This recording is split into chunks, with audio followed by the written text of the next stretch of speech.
Senator from Tennessee. Thank you, Madam President. When President Biden addressed the nation on Inauguration Day, he promised unity and bipartisanship.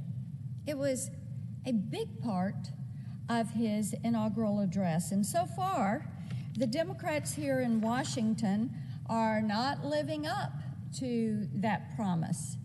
Their message, and we saw this last week, is not unity, it is submit and conform. On his very first day in office, President Biden rubber-stamped 17 separate executive orders. Since then, he has approved so many changes that a lot of Tennesseans can barely keep track of the orders and memos and directives that are flying out of the Oval Office. It's safe to say the only benchmark they have to work with is the number of lost jobs we'll see as a result of all of this paper and pen governance and paperwork. Jobs gone, stroke of a pen. Madam President, the American people are very unsettled by this. I'm hearing it from Democrats, independents, Republicans, libertarians. Last week I came to the floor and I spoke in detail about how this lack of clarity about the future has made many Tennesseans fearful of the impending changes to our national security policy. They are very unsettled. So many of our veterans in Tennessee have talked with me about this. They don't like all this soft talk when it comes to talking about China and Russia and Iran and North Korea. They're worried about what comes next. The domestic policy mandates have done nothing at all to give reassurances or calm spirits. Last week, the Senate Democrats put forth a budget proposal that treats struggling communities like hypotheticals that could work with theoretical changes, all created for a graduate level economics exam. They're not dealing with real problems in real life. For about 15 hours, Madam President, we debated and voted on a fraction of the almost 900 amendments filed in an attempt to do some damage control to that budget resolution. But when Friday morning came and went, all the Democrats had to offer was a glaringly partisan resolution that blatantly contradicted President Biden's stated commitment to unity and bipartisanship. And you know what? In a perfect world, the solutions the Democrats have come up with just might work. But we do not live in a perfect world. We live in a fallen world. This country is not created in the image of the Democratic Party. To anyone who has ever managed a small business budget, what my colleagues on the other side of the aisle are trying to do just does not make good common sense. One of the top issues I hear about from people back home in Tennessee is this proposal they have for a $15 an hour minimum wage. I feel I should remind my colleagues that resistance to this mandate doesn't come from a place of stinginess or classist hatred, but from a place of absolute confidence that it will destroy small businesses, even with the phase-in period. I have not heard from a single business owner who will be able to pay the wage and employ the same number of people. Not one. They'll have to let staff go. A report by the Congressional Budget Office released just today echoes and confirms their concerns. By 2025, the Democrats' proposal will cut jobs for 1.4 million workers. At a time, Madam President, when workers are struggling to get back to work. So much for job creation, and we all know the best economic stimulus is a job.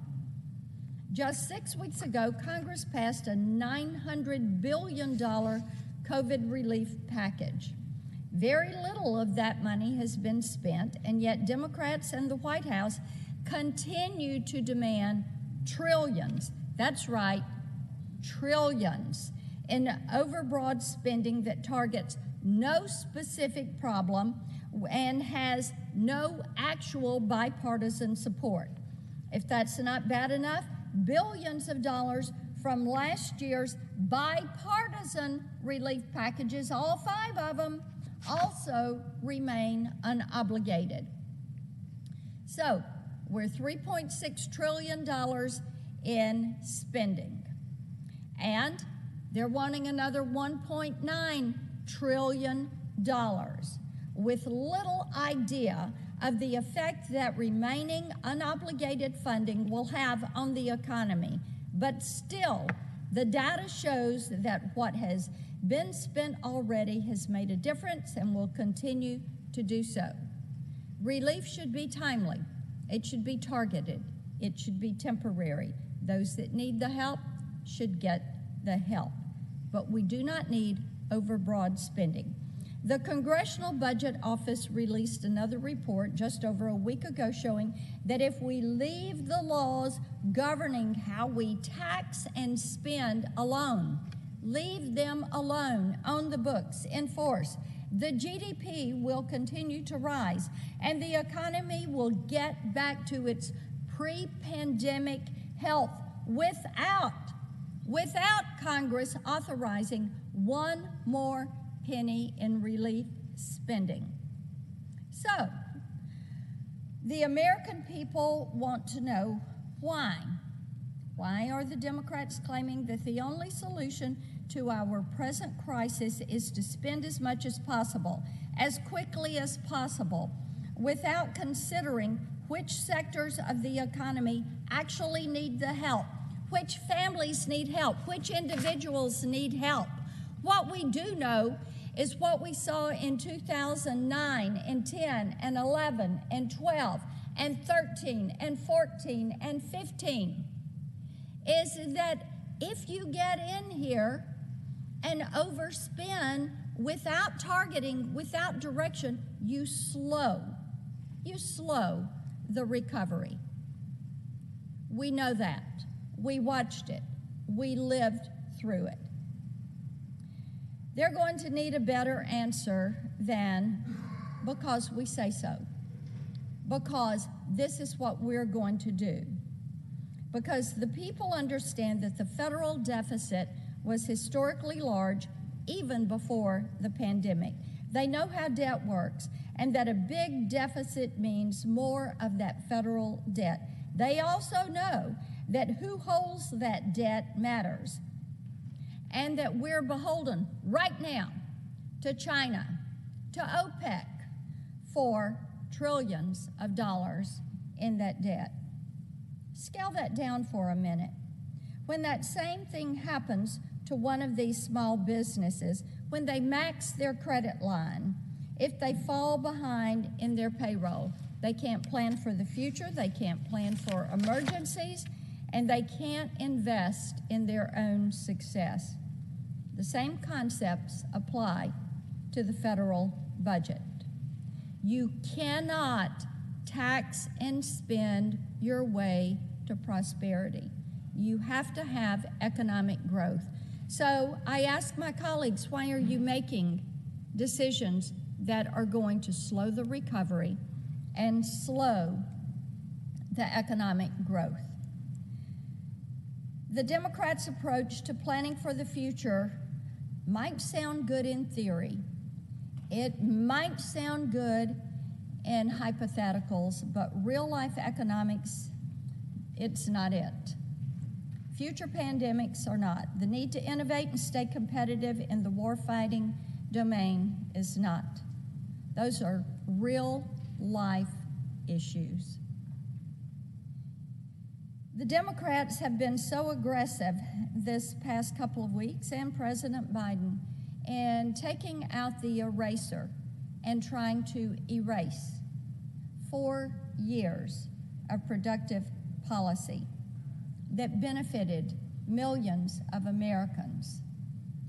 And the people are starting to wonder what else they're going to throw away in favor of a very autocratic, authoritarian, empty vision for our nation. I yield the floor. Senator from Montana. Thank you, Madam President. Madam President, I have one request for a committee to meet during today's session of the Senate. It has approval of the majority and minority leaders. Duly noted. Madam President, I would ask unanimous consent that I'd be able to finish my remarks before the vote. Without objection. Thank you, Madam President. I rise today in support of Dennis McDonough. Dennis is President Biden's choice to lead the Department of Veterans Affairs. Though there is a great political divide in our nation, I believe that veterans across the country and members on both sides of the aisle are united by a very basic expectation that the next VA Secretary be an individual of honesty, integrity, and vision. This individual must listen to veterans and put their well-being above all else. Dennis McDonough has demonstrated that he is unequivocally the man for this job. And to be clear, this is not an easy job. But Dennis is used to making tough calls. He has shown an exemplary commitment to public service and a strong willingness to do right by those who've worn the uniform and sacrificed on behalf of our liberties. As White House Chief of Staff, he quickly earned a reputation for getting the job done, working across federal agencies, and finding common ground. For the last 20 years, he's played a key role in many decisions surrounding sending our military men and women to war, and knows that taking care of these folks when they return home is a cost of war and a shared responsibility. Veterans need someone like Dennis fighting in their corner. But the truth is, there is simply too much at stake. With more than 400,000 Americans dying from COVID-19 in less than a year, the VA Secretary's top responsibility will be ensuring that the department has everything it needs, from vaccines to personal protective equipment to additional health care and supportive services to care for veterans and protect the VA's employees.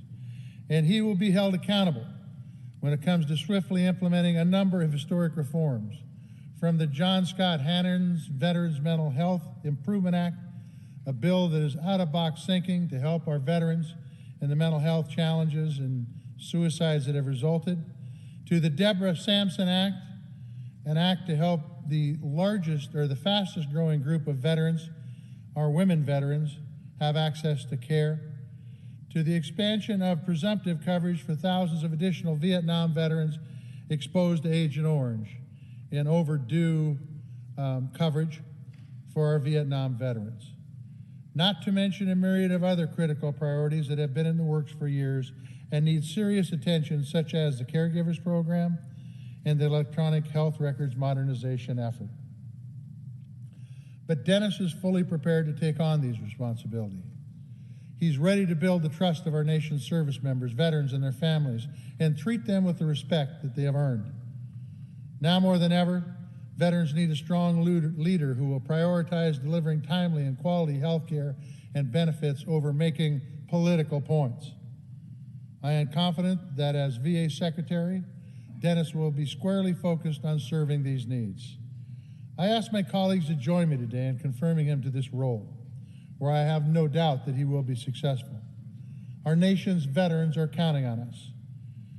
Now, unfortunately, my friend and colleague, ranking member of the Senate Veterans Affairs Committee, Jerry Moran, couldn't make it back in time for this nomination due to bad weather and flight delays. But he was planning on voting to advance this nomination today because he believes Dennis McDonough is someone who shares his commitment to taking care of our veterans.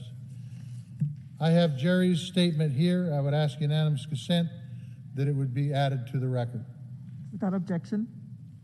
With that, Madam Chair, I yield and suggest the absence of a quorum. No?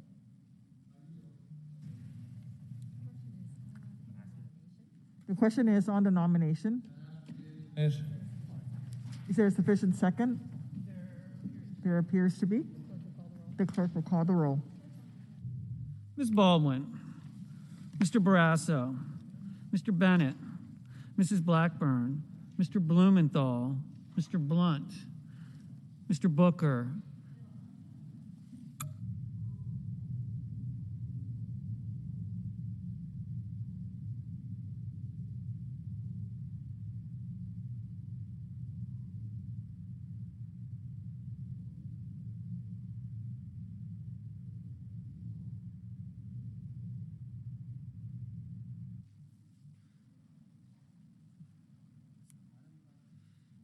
Mr. Booker, Mr. Bozeman, Mr. Braun,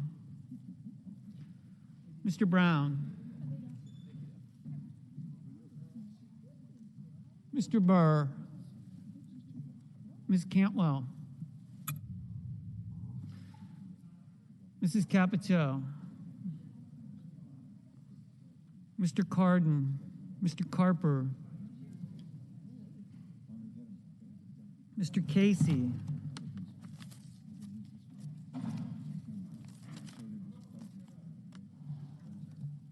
Mr. Cassidy,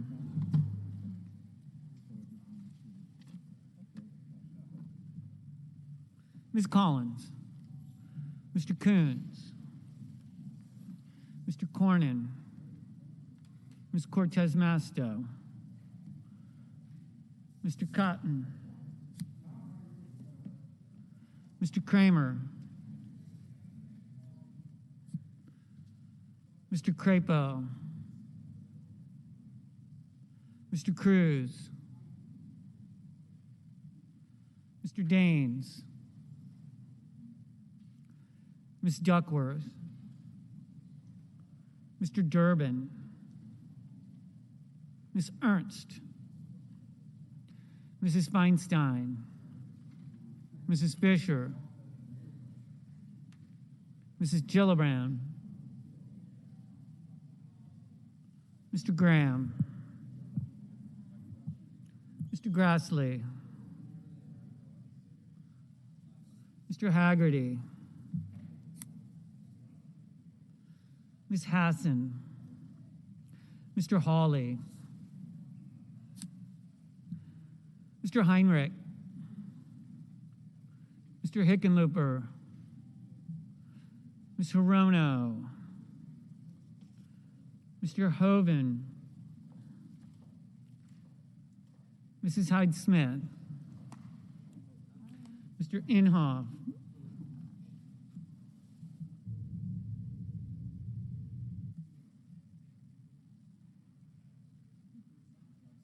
Mr. Johnson,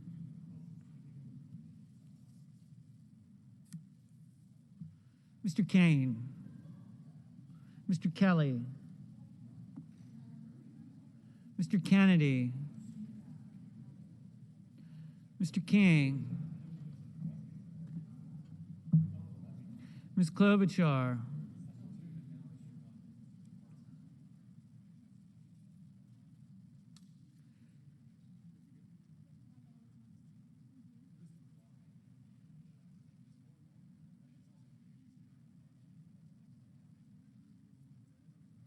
Mr. Langford,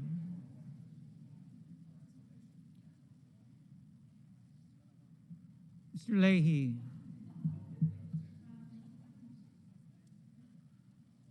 Mr. Lee, Mr. Lujan,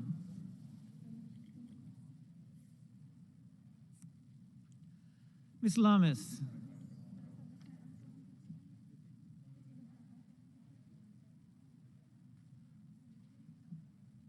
Mr. Manchin, Mr. Markey, Mr. Marshall,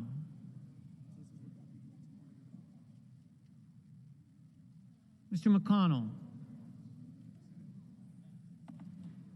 Mr. Menendez,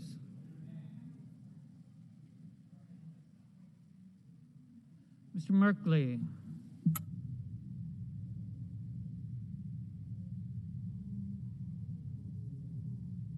Mr. Moran, Ms. Murkowski,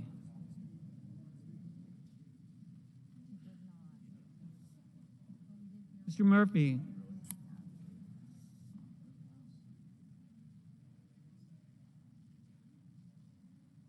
Mrs. Murray,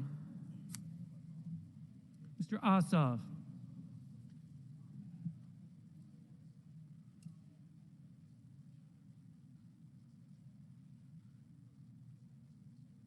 Mr. Padilla, Mr. Paul,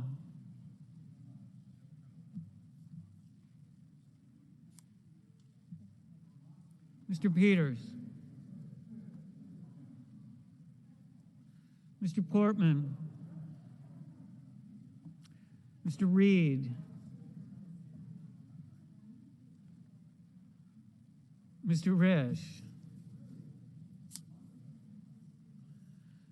Mr. Romney,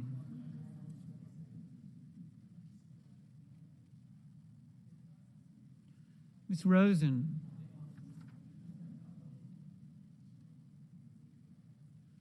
Mr. Rounds,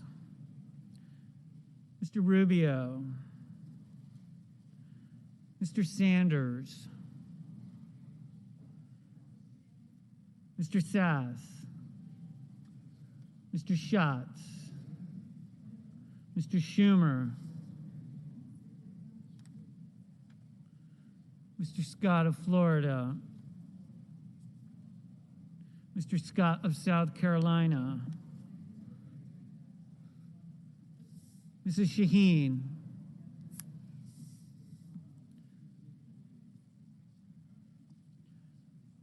Mr. Shelby, Ms. Sinema, Ms. Smith,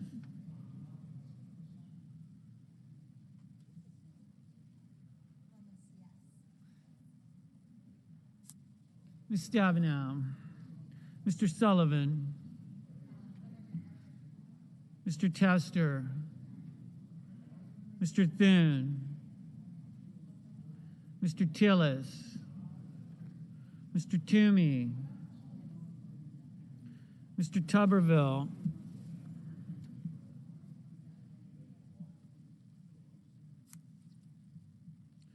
Mr. Van Hollen, Mr. Warner, Mr. Warnock, Ms. Warren, Mr. Whitehouse, Mr. Wicker, Mr. Wyden, Mr. Young.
Senators voting in the affirmative: Baldwin, Blackburn, Cantwell, Carper, Coons, Kramer, Crapo, Duckworth, Feinstein, Hassan, Leahy, Lummis, Murray, Peters, Reed, Sanders, Sinema, Smith, Tester, Whitehouse. Senators voting in the negative: Cotton, Hawley, Marshall.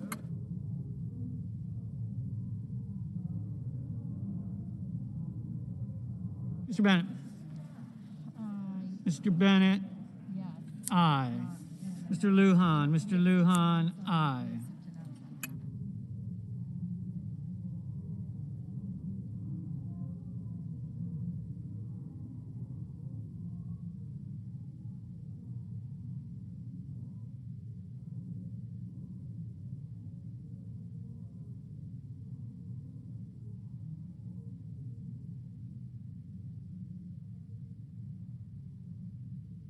Mr. Tuberville. Mr. Tuberville. Aye. Mrs. Gillibrand. Mrs. Gillibrand. Aye. Mr. Sass. Mr. Sass. Aye.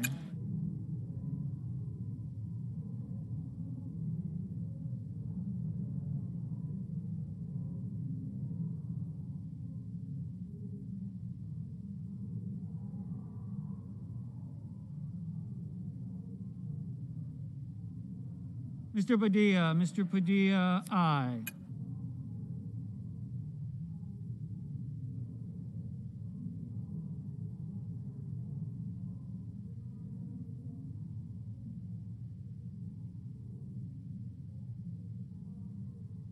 Ms. Hirono. Ms. Hirono. Aye.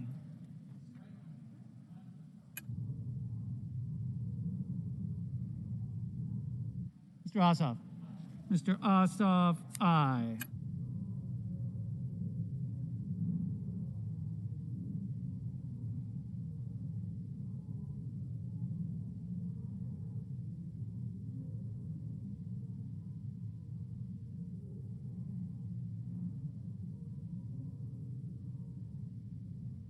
Ms. Collins. Ms. Collins. Aye.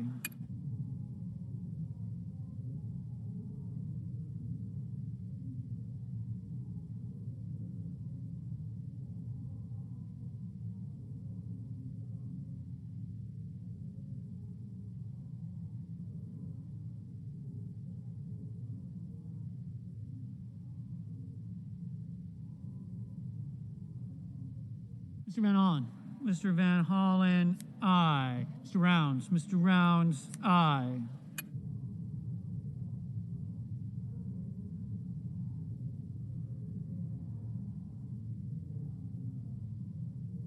Hickenlooper. Mr. Hickenlooper, aye. Mrs. Hyde-Smith. Mrs. Hyde-Smith, aye.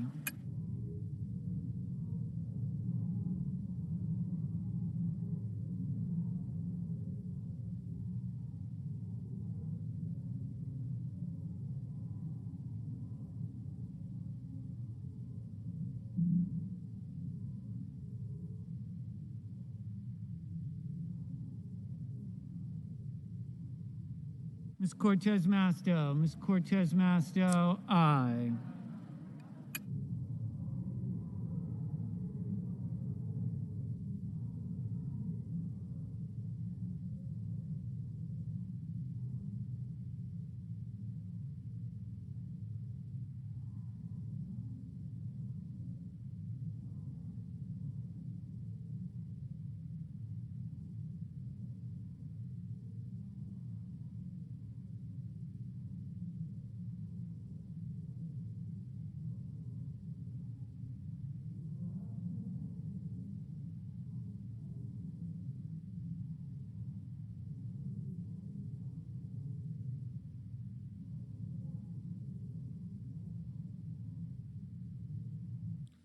Mr. Heinrich. Mr. Heinrich, aye.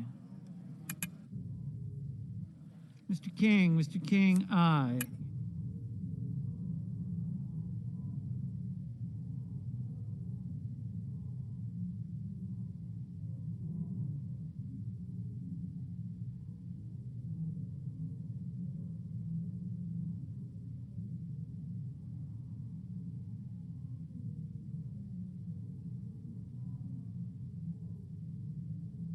Mr. Scott. Mr. Scott of South Carolina, aye.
Mr. Casey. Mr. Casey, aye.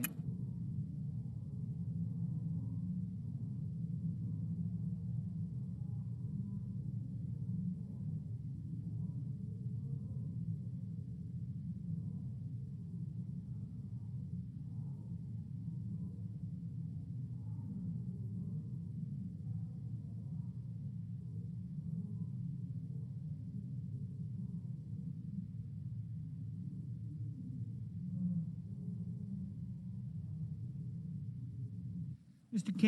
Kane, aye. Mr. Bozeman, aye. Mr. Shelby, aye. Mr. Warnock, aye.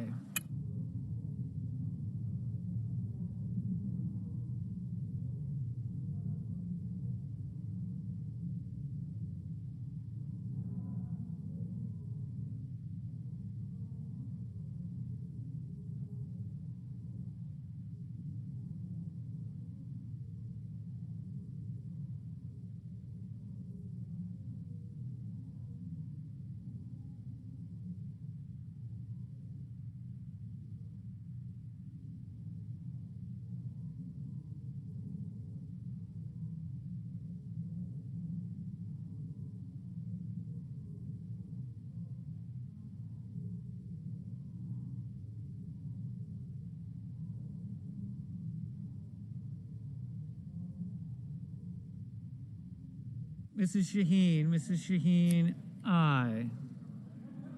Mr. Romney, aye.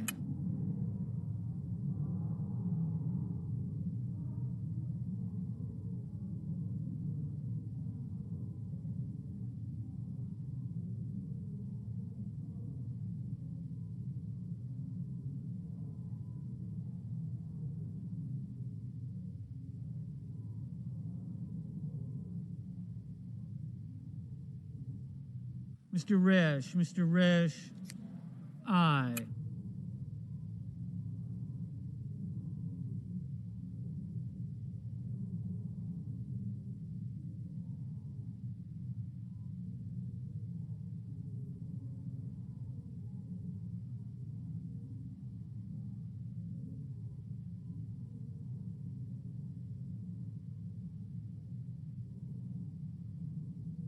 Mr. Schumer, aye. Mr. Leahy, aye. Mr. Wyden, aye.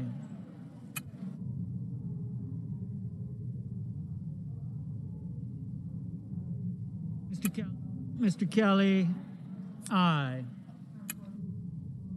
Mr. Brown, aye.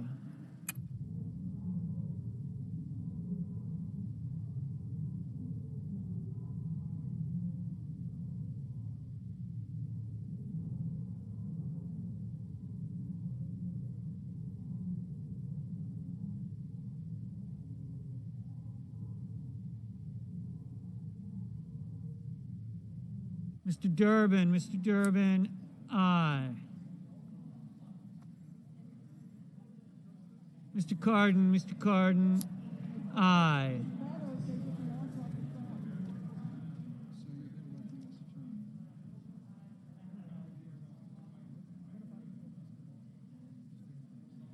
Mr.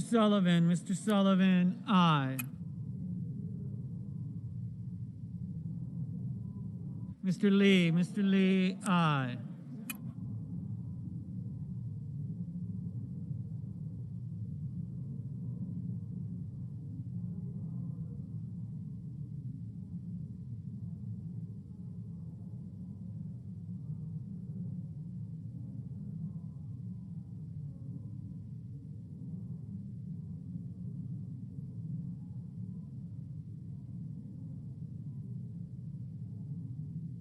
Mr. Hoven, aye.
Mr. Menendez, aye.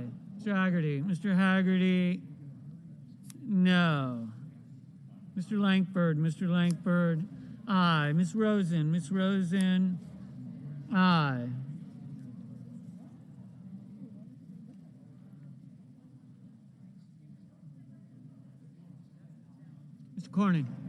Mr. Cornyn, aye.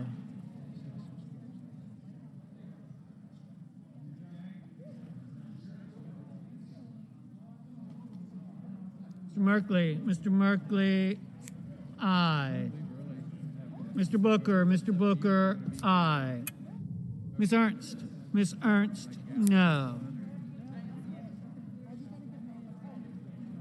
Ms. Stabenow, aye.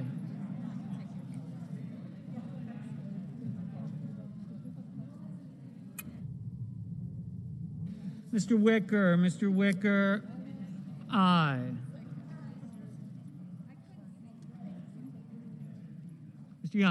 Mr. Young, aye. Mr. Portman, aye. Mr. Blunt, aye. Mr. Schatz, aye. Ms. Klobuchar, aye. Mr. Warner, aye. Mr. McConnell, aye. Mrs. Capito, aye. Mrs. Fisher, aye. Mr. Grassley, aye. Mr. Scott of Florida, no.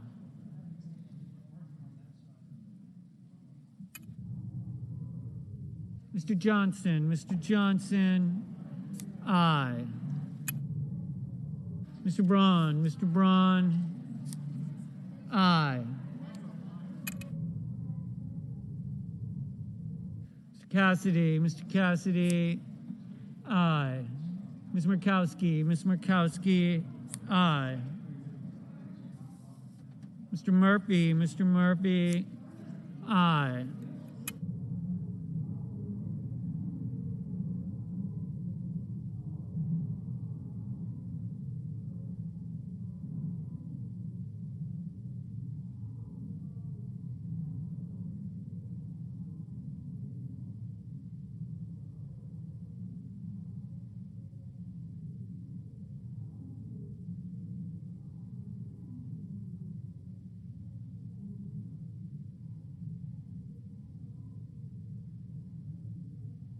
Mr. Daines, aye.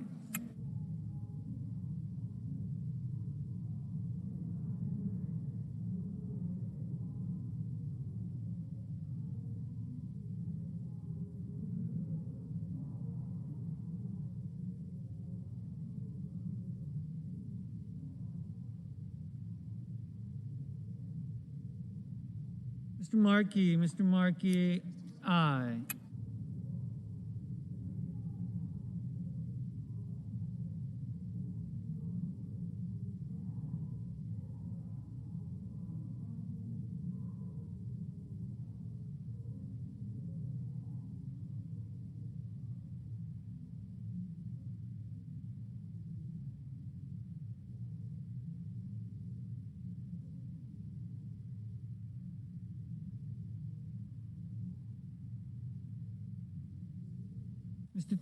Mr. Thune, aye.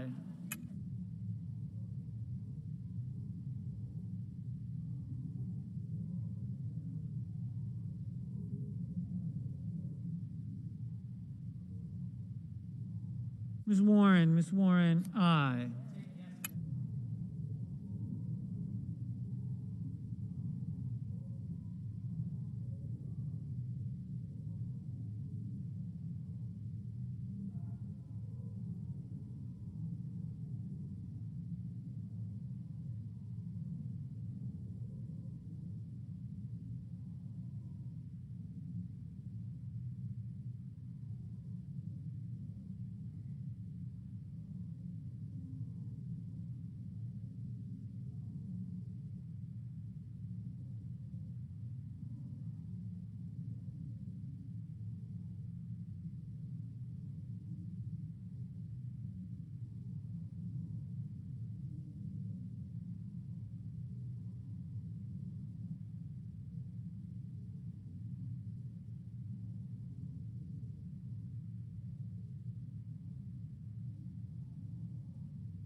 Mr. Kennedy, aye.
Mr. Manchin, aye.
Mr. Graham, aye.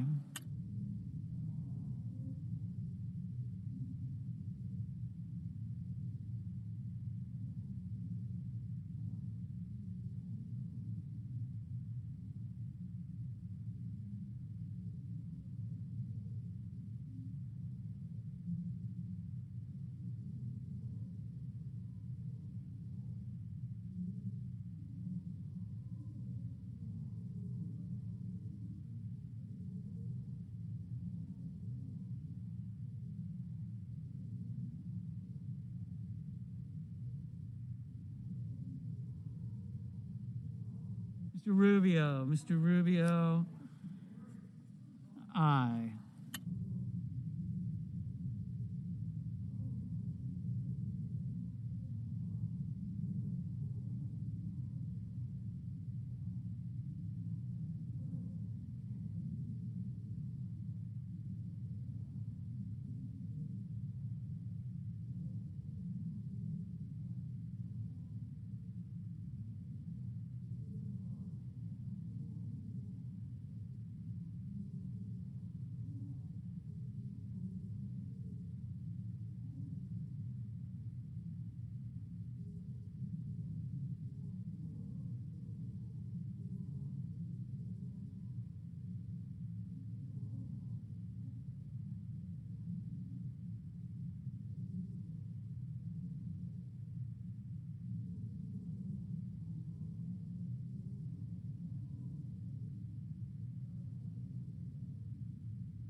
Mr. Tillis, aye.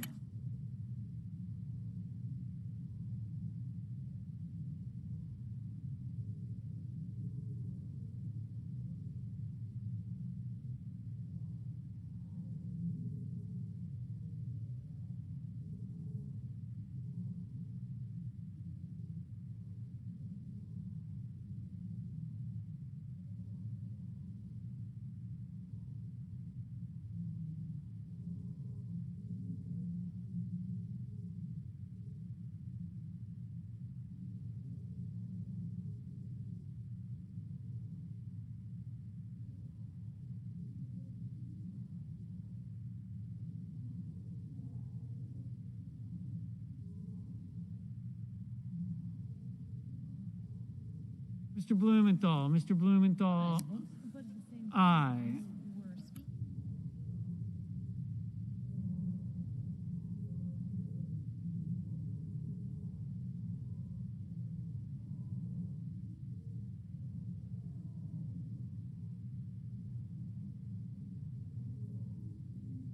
Mr.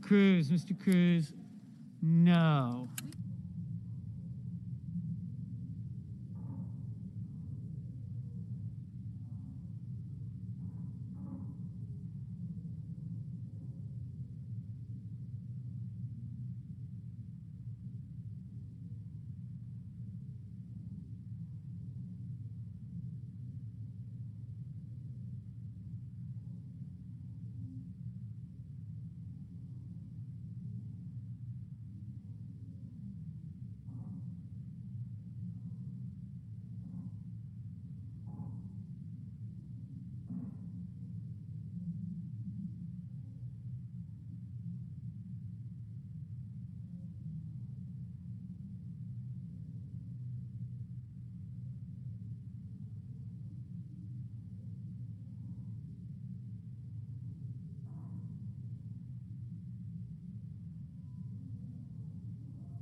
On this vote, the yeas are 87, the nays are 7. The nomination is confirmed. Under the previous order, the motion to reconsider is considered made and laid upon the table, and the President will be immediately notified of the Senate's actions. Mr. President. The Senator from Ohio. President, I ask unanimous consent the Senate proceed to legislative session and be in a period of morning business with senators permitted to speak therein for up to 10 minutes each. Without objection. Thank you, Mr. President. Senator from Ohio. Thank you, Mr. President. Today, Amazon workers in Alabama will begin receiving ballots that will give them, finally, a real voice in their workplace by choosing to join a union. Amazon would not be the massively successful company that it is.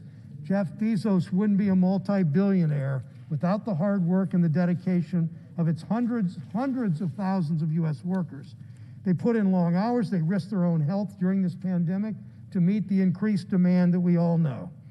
As of October, 20,000, think of this, 20,000 Amazon workers, 20,000 workers at one company, Amazon, had contracted COVID-19. That's as of October. We know those numbers would be much higher today. Because of their hard work, Amazon's profits have soared by more than 70%. The company's workers deserve to share in the success that they made possible. Amazon claims to recognize the value of its workers. They call their workers, quote, heroes fighting for their communities and helping people get critical items they need. Heroes, they called them. If the company truly believed and appreciated that they were heroes, Amazon might come back with might back up its words with action. That means letting these workers organize. It means stopping the corporate union busting tactics that they've deployed against these workers. Amazon, one of the most powerful corporations in the world, unleashed all of that power to fight their own workers who are just asking for a voice on the job.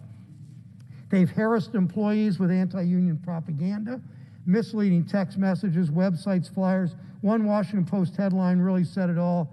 Amazon's anti-union blitz stalks Alabama warehouse workers everywhere, even the bathroom. Workers have reported they don't get enough time for bathroom breaks in the warehouse. That's how intense the company's pressure is.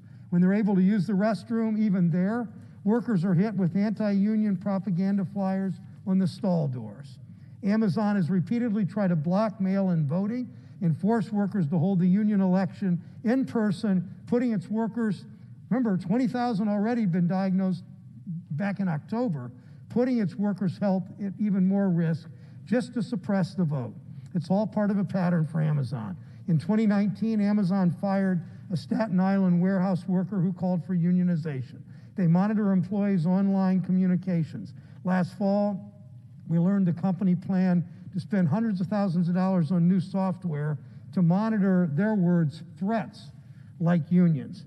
It's little wonder Amazon is afraid of workers getting more power, so much of their business model is built on top of exploiting workers, often black and brown workers and women. Instead of employing many drivers directly, they use what they call Amazon Flex drivers.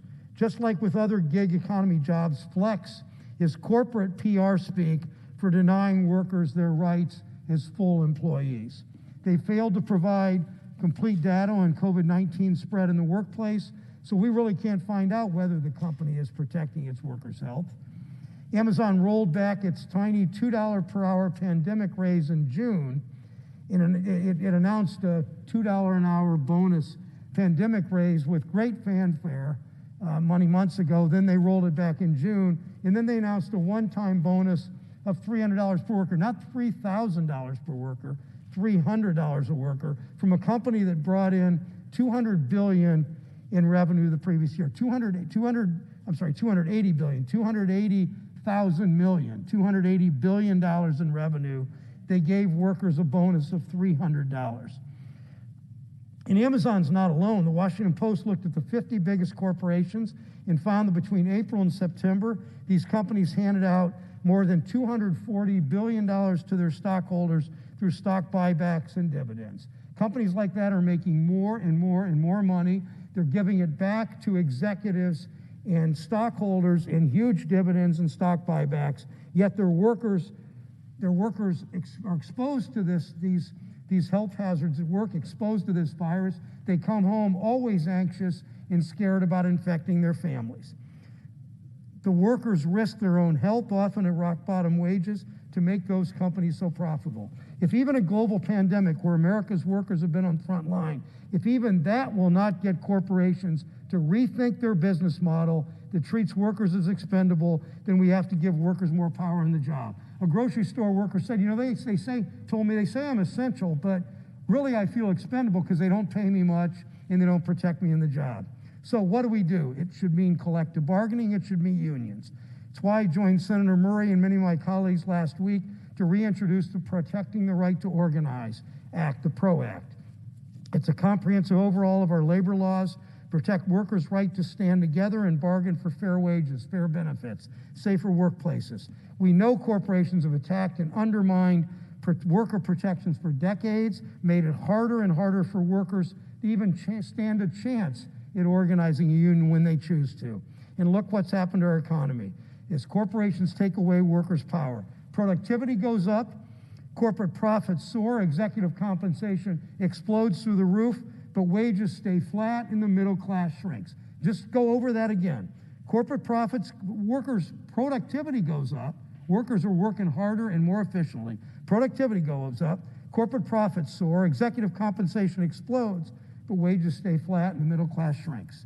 Our bill would work to level the playing field, finally give workers a fighting chance against corporate union busting tactics like we see right now, today, last week, the week before, and today at Amazon. It would strengthen the punishment against companies that violate workers' rights to organize and the companies that retaliate against union organizers. It would restore fairness to an economy rigged against workers by closing loopholes that allow employers to misclassify their employees as supervisors and independent contractors so they don't have to live under labor law. We can't in this country, whether it's in Las Cruces or in Dayton, we can't have a strong, growing middle class without strong unions. Union members earn 19% more on the average than similar workers in non-union jobs. They have better health care. They're better able to save for retirement. They have more predictable hours. Talk to Amazon workers about their hours. And they have more control over their schedules and more economic security. In a time when this pandemic reveals so much about inequality in our society, it's more vital than ever that we empower all workers. It's not a coincidence that so many of the workers at corporations like Amazon exploit, whom they exploit, are workers of color. It's true at the Amazon Alabama facility. The retail, wholesale, and department store union organizing in Alabama has made respect and dignity central to its campaign. It comes back to the dignity of work. Remember what Dr. King said. He said, no job is menial unless you're not getting adequate wages. The president of the retail, wholesale, and department store union, Stuart Applebaum, said, we see this as much as a civil rights struggle as a labor struggle. We know where Dr. King was assassinated and what he was doing. He was fighting for civil rights. He was fighting for worker rights, fighting for sanitation workers in Memphis, some of the most exploited workers in America. A union card is a ticket to the middle class life. We fight for economic justice by making it available to all workers. We just need corporations just to get out of the way. Let workers organize. Let workers take control over their careers and their futures. When you love this country, Mr. President, you fight for the people who make it work, whether it's in New Mexico or Ohio or all over this country. That's what the Amazon workers in Alabama are doing. It's what unions have done throughout our history in this country. It's what we can do in the Senate by passing the PRO Act.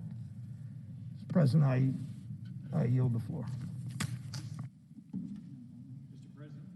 Senator from Florida. I ask unanimous consent the Senate proceed to the consideration of Senate Resolution 42 submitted earlier today. The clerk will report. Senate Resolution 42, honoring the memories of the victims of the senseless attack at Marjory Stoneman Douglas High School on February 14, 2018. Without objection, the Senate will proceed. I ask unanimous consent the resolution be agreed to, the preamble be agreed to, and that the motions to reconsider be considered made and laid upon the table with no intervening action or debate. Is there objection? Without objection. Mr. President, I'd like to thank my colleague, Senator Rubio, for joining me to introduce this resolution today, honoring the 17 victims of the senseless attack at Marjory Stoneman Douglas High School on February 14, 2018. Alicia Aladiff, Scott Beagle, Martin Duque Aguiano, Nicholas Dwart, Aaron Feiss, Jimmy Guttenberg, Chris Hickson, Luke Hoyer, Carol Loren, Gina Maltato, Joaquin Olivar, Elena Petty, Meadow Pollock, Helena Ramsey, Alex Schachter, Carmen Schintrup, Peter Wang. I think of those innocent lives almost every day, lost too early in the tragic shooting at Marjory Stoneman Douglas High School in Parkland, Florida. These individuals were sons, daughters, parents, and partners. They were educators, athletes, musicians. Many of them just kids with a life full of promise ahead of them. My heart breaks knowing they'll never get to pursue their dreams and that their families will always have a piece of their heart missing. Since that horrible day, I've worked closely with many of the victims' families to ensure no child, educator, or family has to experience that again. We passed the Marjory Stoneman Douglas High School Public Safety Act while I was governor of Florida to make sure our state does everything in its power to prevent further tragedies. Now, as a U.S. Senator, I'm fighting for improvements on the federal level, including the Luke and Alex School Safety Act, named after Luke Hoyer and Alex Schachter, which builds on our work to keep schools safe. And while we can't bring back these lives lost that tragic day nearly 3 years ago, I'll always work to honor those lost and do everything in my power to protect our students and educators, ensure they have a safe environment to learn and succeed. Now I'll yield the floor to my colleague, Senator Rubio. I thank my colleague from Florida. I recall vividly that day on February 14th, 2018, started like it does most days for people across the country. Take your children to school, drop them off, and in this case, some of them maybe drove themselves, and within hours, the lives of 17 families had been changed forever. It was a horrible tragedy. 17 students and faculty members who lost their lives, another 17 who were wounded in the attack, and it shocked the country. It was shocking because they went to do what so many people do on a regular basis in a place where you never think that something like that could happen. And as my colleague pointed out, there is no resolution in the Senate or words that we can say that will restore the lives that were lost or erase the pain still felt by those victims, their families, their friends, those who loved them. But even as we continue to grieve, we must also work to prevent something like this from happening anywhere at any time. I was proud that in the early days after this tragedy, within just a few weeks, that together, working across the aisle, we passed the Stop School Violence Act, which provided federal grant money for school safety, and that has been ongoing now for 3 years. We passed the Fix NICS Act, which helped patch some of the holes that existed in our background check system. Since that day, I've had the honor of getting to know and working with the parents of many of those who lost their lives at Marjory Stoneman Douglas High School. And I will say that their grace in the face of the most traumatic loss that any parent, any sibling, any cousin, any grandparent, anyone can imagine, working with them has been humbling in the face of that, face of the grace that they've shown. Their commitment to ensuring that no one else has to go through what they did is inspiring. There are so many I can point to that have made a difference in their own way. They've all sort of focused on different aspects of what we should be doing. And I just wanted to take a moment today to recognize one individual, Max Schachter. I know many of you have gotten to know him here. And this man works tirelessly. He lost his son Alex on that day. But his commitment has actually produced significant progress, thanks to his leadership. And I must say his leadership, and I spoke to him again last Friday, and he continues to work on these issues. And thanks to that, last year the federal government created a federal clearinghouse on school safety best practices, a place that any district, any school can go to, and something that's constantly being updated that puts in a central location the best practices and offers access to an array of resources for schools across our nation that are looking to protect their students. And this is important because in the aftermath of this, everyone was trying to figure out, well, what should we do? And there was no central place where you could go to and find that out.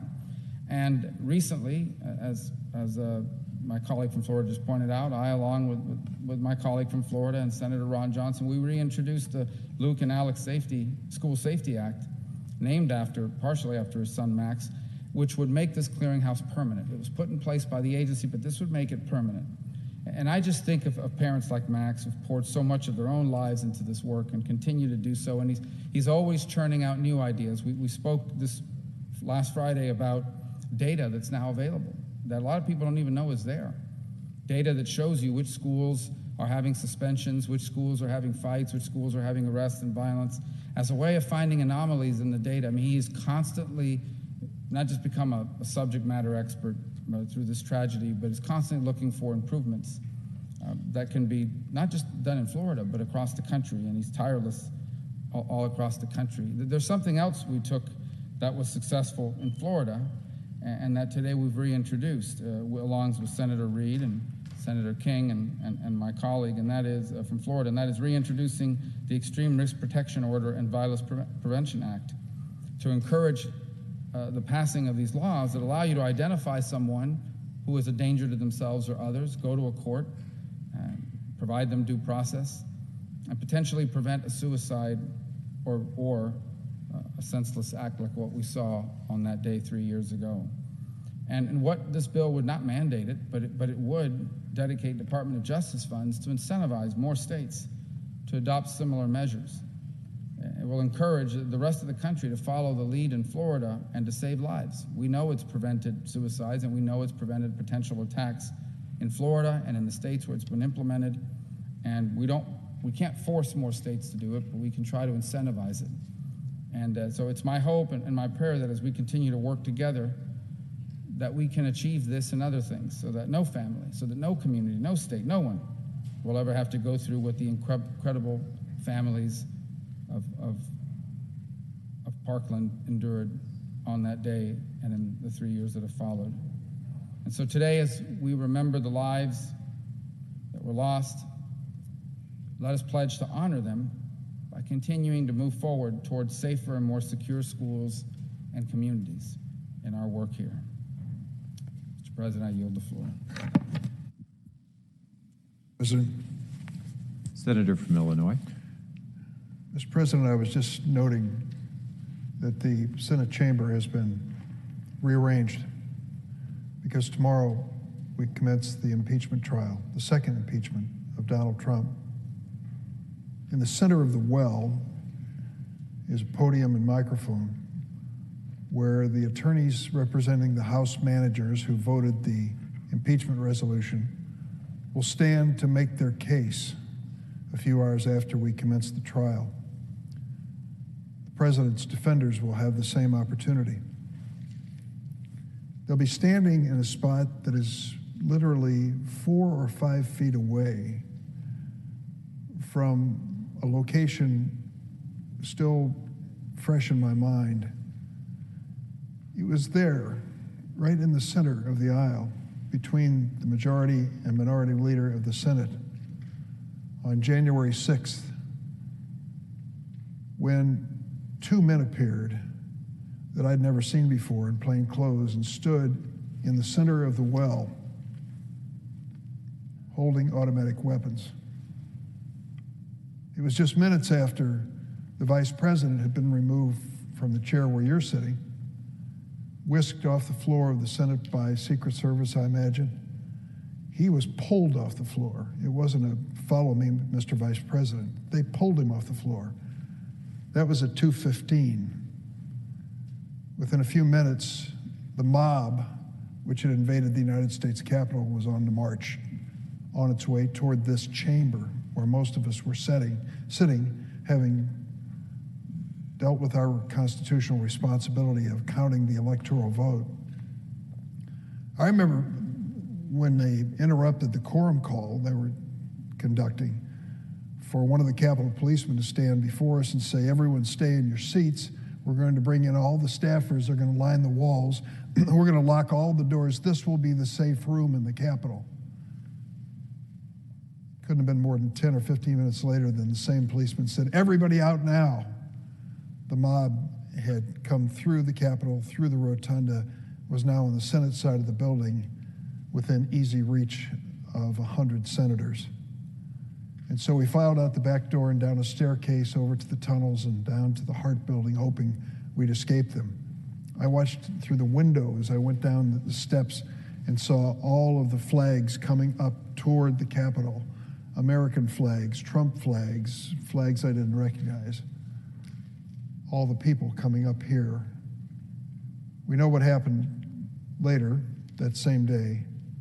The mob crashed through the doors into this chamber, posed for pictures at our desks and scrawled messages to us, went through our desks and looked at them, literally interrupted the business of the United States Senate, the counting of the electoral votes. Was that just an accident? That thousands of people were in Washington on January 6th? Was that just an accident that they gathered in the ellipsis for the President of the United States, Donald Trump, to speak to them? Was it just an accident that within 40 minutes or 45 minutes after the President sent them off to the Capitol, they were here breaking windows and breaking down doors to come inside? No, it was by design. We're now learning who designed that strategy and that attack on the Capitol. And tomorrow we're going to start a trial to determine whether the President of the United States of America bears responsibility for inciting that mob, for inspiring that insurrection. When you read the history of the writing of our Constitution, it's almost impossible, maybe it is impossible, to put yourself in the moment. These men, all men, gathered in Philadelphia, had just fought a bloody, long war, a revolutionary war against one of the most powerful nations in the world, and they were setting up a government on this side of the ocean with the hopes that it would survive. And they were worried. They were worried about the enemy from without and the enemy from within. And they talked about our responsibility to maintain this democracy and the challenges we might face. At the time, they were wary because of what they lived through. As we read about it now, we wonder, what was the concern? What was behind all that concern? If you're honest, you know that in 1861, our nation went to war with itself in a civil war with over 500,000 lives lost. So it was a fragile democracy, as they thought. But we never dreamed, at least I never dreamed, that in the 21st century, there would be a concern over an insurrection to overthrow the government of the United States with violence. No, not in America, not in 2021. That's exactly what happened on January 6th. And that's why we're meeting tomorrow, for the accountability of Donald Trump for that event.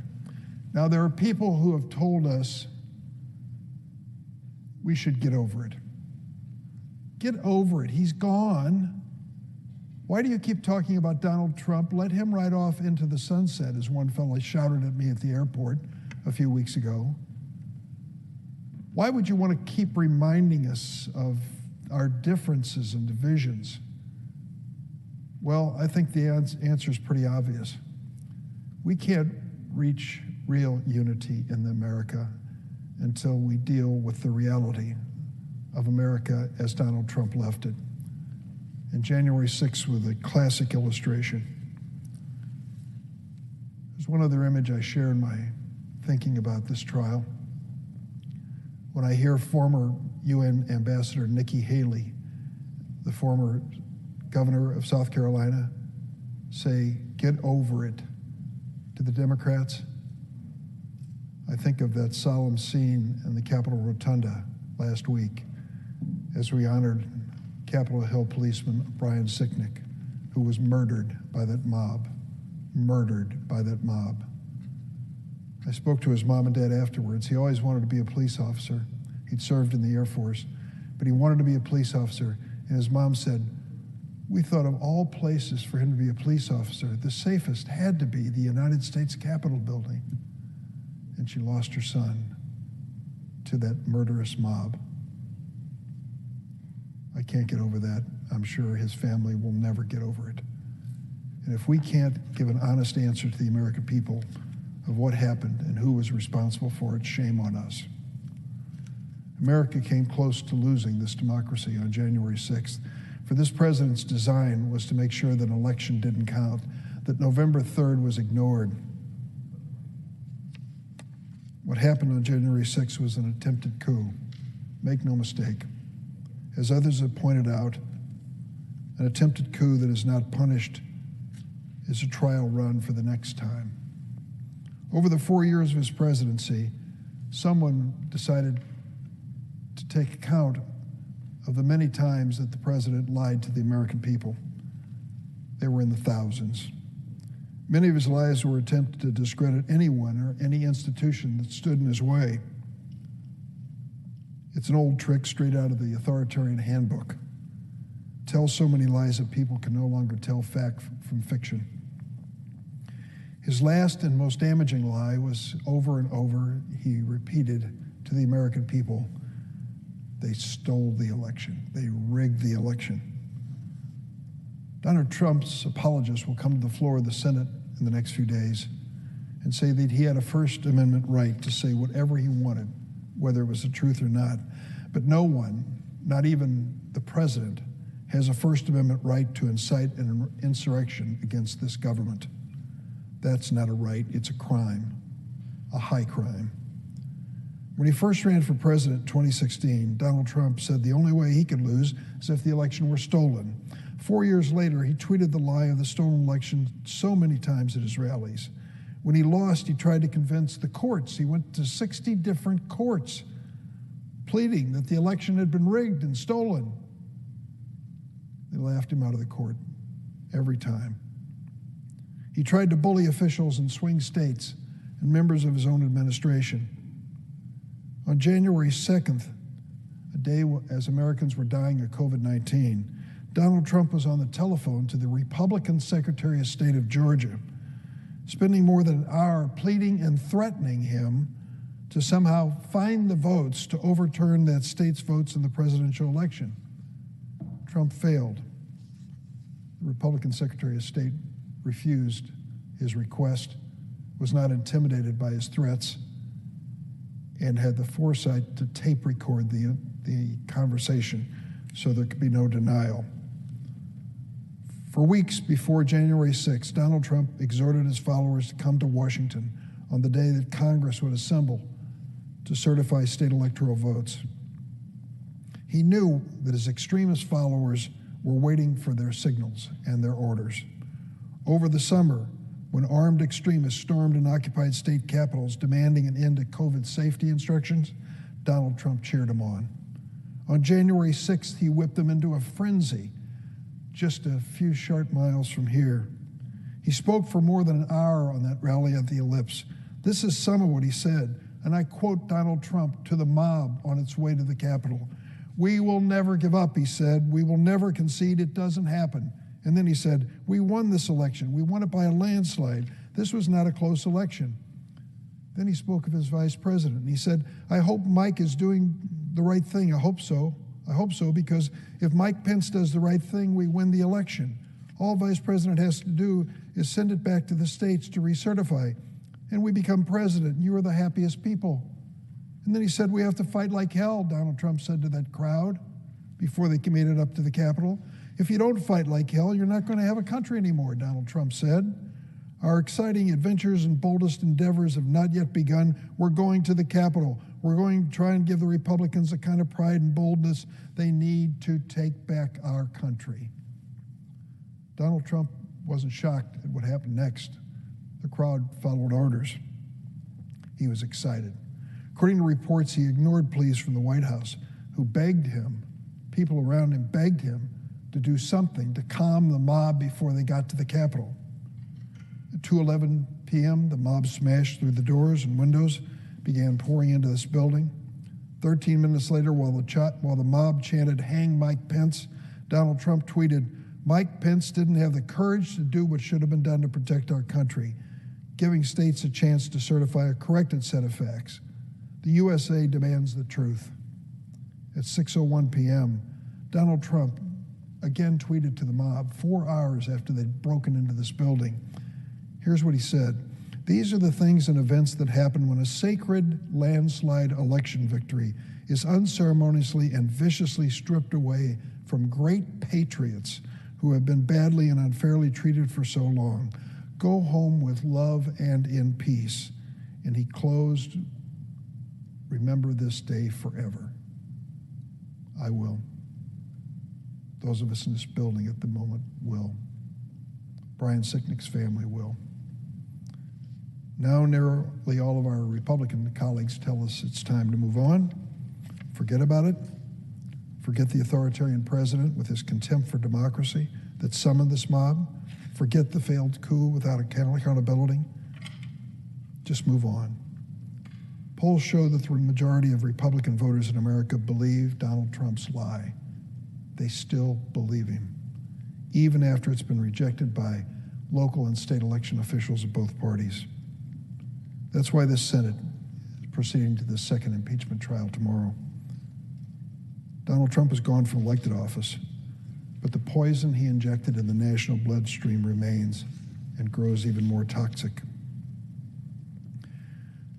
On the inauguration of President Joe Biden, it was different than any I've seen, and it was the 10th one that I've witnessed. The crowd was contained in a very small, guarded area. There were many more National Guardsmen in the streets of Washington as he was sworn in on January 20th than the crowd that assembled on the Mall. I used to go to Central America, visited countries like El Salvador. I can remember being in the capital of San Salvador.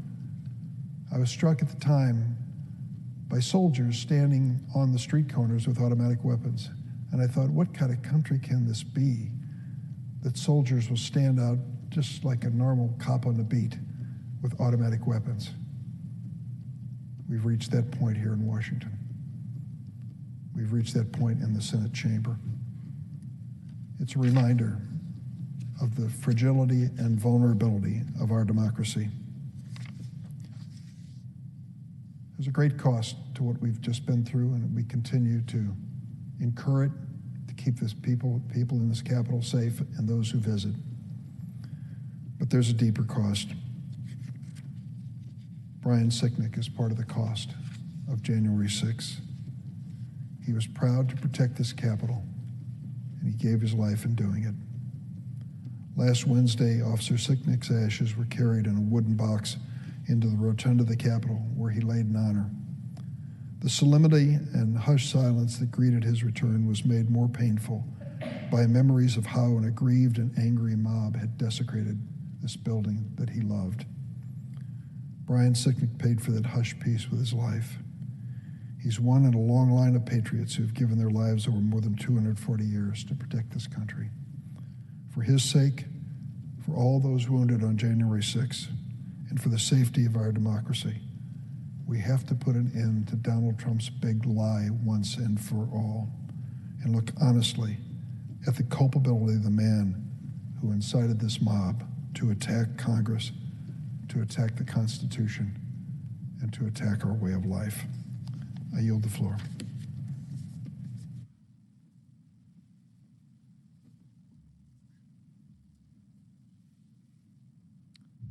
Call the roll. Ms. Baldwin.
Madam President.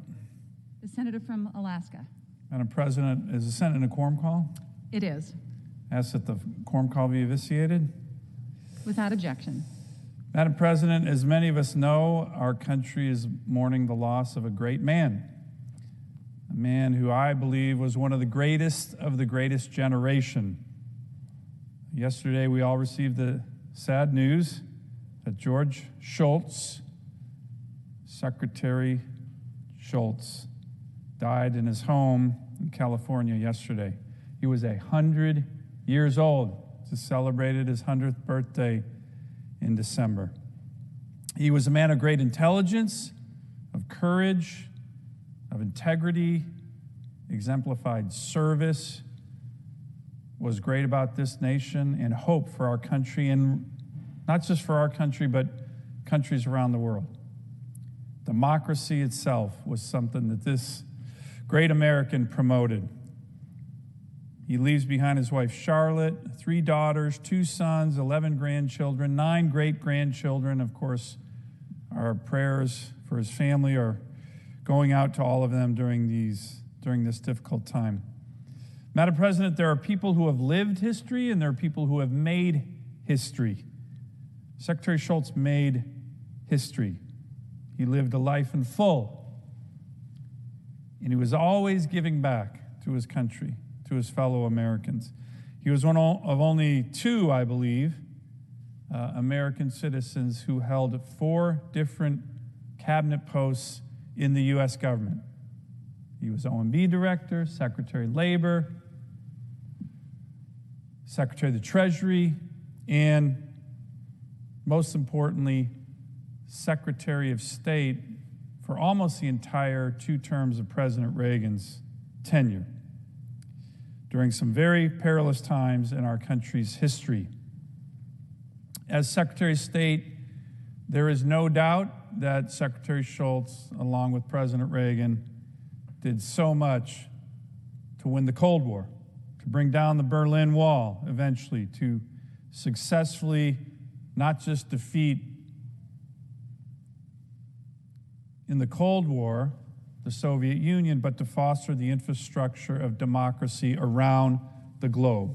And if you read about his exploits, if you read his autobiography, you'll see so much of what George Shultz did for our country, which was so important. It's not an exaggeration to say we're living in a more peaceful and prosperous world. There's no doubt we have challenges because of men like Secretary Shultz. Now, one of the great honors of my lifetime was to get to know Secretary Shultz over the last several years. I had the opportunity to meet with him many, many times and to listen and learn. And his mind was so sharp, the stories that he would tell. And this, to me, is another great example of leadership. People who, even in the end years of their life, are still mentoring others, whether senators or students. He would regularly teach classes out at Stanford as part of the Hoover Institution out there. He kept writing books until his 100th birthday. I had the opportunity to wish him a happy birthday in December and was even on a Zoom call with him. And I will say, in my experience with him, certain things kept coming out, themes of a life, service, of course, patriotism, integrity, trust, and also the United States Marine Corps. You know, Madam President, when it comes to the issue of integrity, you look at Secretary Shultz's career, his life, and he always had integrity as the highest principle.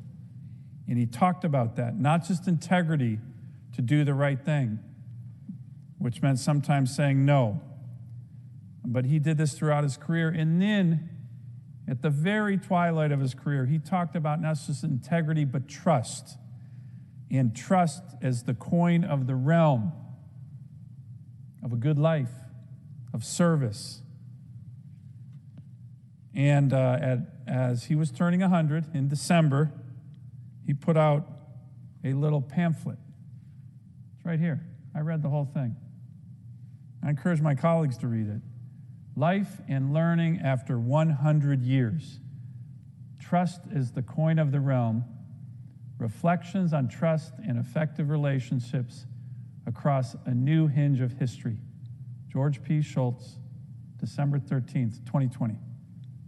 Who does that when they're 100 to put out a pamphlet on trust? Well, George Schultz does that. In the pamphlet, Secretary Schultz wrote that one lesson he learned as a child and retained over and over again was the importance of trust. As he says in this pamphlet, when trust is in the room, whatever room that was, the family room, the school room, the coach's room, the office room, the government room, or the military room, good things happen. When trust was not in the room, good things did not happen. And I think certainly we can learn that here in the United States Senate, where trust is the coin of the realm here. There's no doubt about that. This idea of trust is a lesson that stayed with him throughout his career, and a concept that he believes, when you read all his writings and talk to him, the way so many of us have had the opportunity to, he believed helped lead to the end of the Cold War. Trust. President Reagan, General Secretary Gorbachev together eliminated intermediate-range nuclear weapons, which laid down the foundation for the peaceful end of the Cold War, in which the United States was victorious. So, Madam President, at the end of my remarks, I'd like to submit for the record this pamphlet by Secretary Schultz on trust. Without objection. Even till the end of his days, he was still looking at providing guidance to the Senate. I had a talk with him, as I mentioned, just about 5 weeks ago, about him coming to testify in front of the Armed Services Committee. A tradition started by another great American, John McCain, chairman of the Armed Services Committee, was every January we would start with some statesmen with a lot of knowledge and history. And George Schultz was always part of that, testifying in front of the Armed Services Committee at 98, 99 years old, with Henry Kissinger, the junior man in the room who was just a year or two younger. Senator Reid and I were just talking recently about bringing Secretary Schultz back to once again testify in front of the Armed Services Committee, and I'm sad to say we have lost this great American before he could do that again. But let me conclude with this, Madam President. The other thing I loved about George Schultz is that he was first and foremost a United States Marine. Until the end of his life, he spoke about the pride he gained from serving in combat in World War II as a Marine Corps officer and the many, many lessons he learned throughout his life from his service in the Marines. First time I ever met the secretary, went into his office. You thought it would be a bunch of pictures with famous people. There were some of those, but there was Marine Corps recruiting posters everywhere. Secretary of State, former Secretary of State Condoleezza Rice, another great American, recounts in her excellent op-ed about the legacy of Secretary Schultz just yesterday in the Washington Post.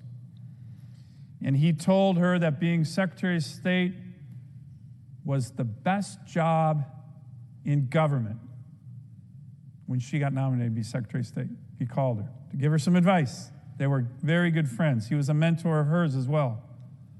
He said, it's the best job in government, Secretary of State. And then he corrected himself. It's the best job except for when I was a Marine Corps captain. That's what he told Condi. So he was first and foremost a Marine. But for all these reasons, Madam President, I will be calling up a resolution, a bipartisan resolution, to honor the life, achievements, and legacy of the Honorable George P. Schultz, who has done so much for our great nation. We're working on this. Hopefully we'll get it passed in the Senate here soon. It's very bipartisan already. I was hoping to get it done tonight.